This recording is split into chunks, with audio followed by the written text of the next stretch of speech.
Hey guys, it's Cal from the Lighting Doctor here. I hope you guys are going to enjoy this consultation series. We're going to give you all kinds of tips and tricks for effectively and properly lighting up your home. This is a free consultation that we do for all our clients. So if you want to get your free consultation, just shoot me an email at cal@lightingdoctor.ca. Send me a few pictures and we'll give you a video presentation of what lights are going to work best with your property, or go and visit us at lightingdoctor.ca or go check out all our videos on YouTube.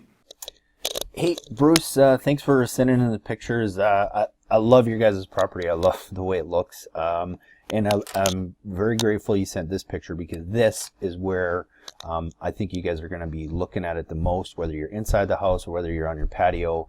We can make this just look amazing from this view. And then obviously when you're in the tub, which I love, we're going to do some cool things too. Now, I know you had mentioned that your wife was looking at some kind of hanging pathway lantern lights, and I think I know what you're referring to. We don't carry any of those, but I do have some suggestions that I think you're going to really like, and I think she might like too, that will work out really, really nice. So what I would do is, if I kind of go back, let me go start kind of at the front here. Yeah, so anyway, I mean, I would love to light this. I'm hoping you guys have some lighting features in here. If not, it might be a little bit tricky to light that. One thing you could do is just getting some accent lights and having them on a riser, so they're a little bit higher, that kind of shine at two angles back on here. That would look really cool. I don't know if it's going to be possible to do. If you already have some lighting in there already, then that's great. Then you don't need to do anything. But if I was to do anything, that would be one thing I do, is just put an uplight like this on a riser and have it shining, kind of from over here somewhere and somewhere over here, and having it shining in there. The one thing I would do too with that, if you were to do that, is I would probably at least put in a hex baffle, so that at least it helps deflect some of the glare. But with that being said, I don't know if you want to do that, because if you're sitting on this area, there's a good chance that light's going to be in your eyes. So I might just skip that, and I'm just going to keep my fingers crossed that you guys do have some kind of lighting that you could put here. But what I would do is I would backlight a lot of stuff. So when I say backlighting, taking advantage of the white fence that you have here, I think is just a must. Anytime you have a white surface, it helps create a lot of reflective light that will actually help illuminate all of this area. So rather than having a bunch of lantern hanging lights here, which I think is cool, the only thing with that is anytime you have any path lights, they're bound to kind of get knocked over over the years. And I mean, unless you're maintaining them every year, eventually they don't look quite the same. What I would do on an area like this, and for a couple reasons, is I would actually use some wash lights like this. So a wash light is very similar to an uplight, but it's got a wider angle lens on it, and it's a softer light. And what I would do is I would actually go and place those, I would probably put like 3 of them, maybe one in here, kind of in between each of the fence panels, and I would have them shining up through the plants that you have along the back of the fence. And what that does is a couple things. One, it highlights the shrubbery and the plantings that you have in here already.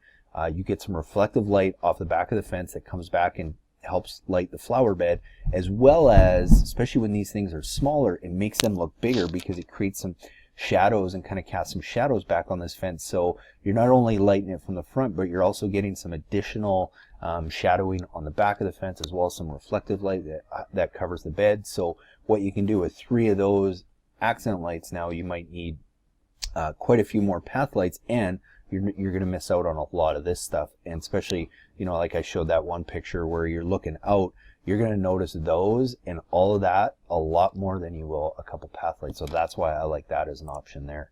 I would do the same thing.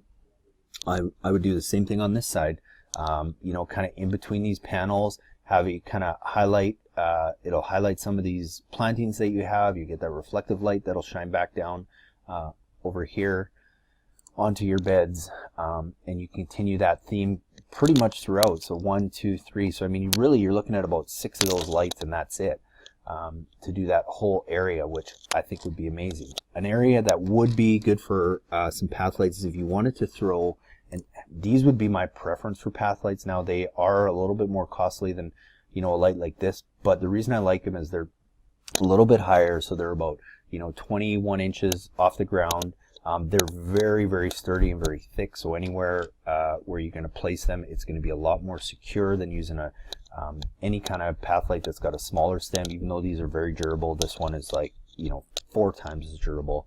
And the other reason I like it too is because you have this 45-degree angle light. It helps cast the light further than any of these, so you could really get away with, I think, throwing maybe 1, 2 of these kind of on the edge here that kind of almost shine out this way, and they help highlight the stair a little bit, as well as a little bit of the pathway and into the lawn area here, and they'd be a really nice, you know, almost like lighting gate leading up to what I'm assuming is a hot tub.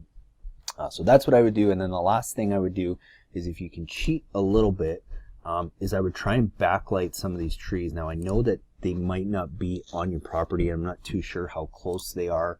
It looks like a couple of these ones for sure might be on your property, but that's where I would use some accent lights like this, and I would just get those at the base of those trees, you know, about I call it 1 foot to 2 feet back, and have them shining up in as many areas as possible. Now, ideally, if this one, and this one are on your property, I would try and accent light all 3 of those, because what would be really cool is, now if we go back to this picture in the yard, we're looking out, we got this whole area nicely lit with our wash lights, getting a lot of reflective light off that, and then you're looking at the hot tub, and you've got 3 lights that are accenting kind of this whole back foliage area, which I think would look amazing. And if these aren't on your property, you could cheat and you could actually shine those lights. You could keep the lights on your property and have them shining out that way, and it lights this whole back area of the hot tub.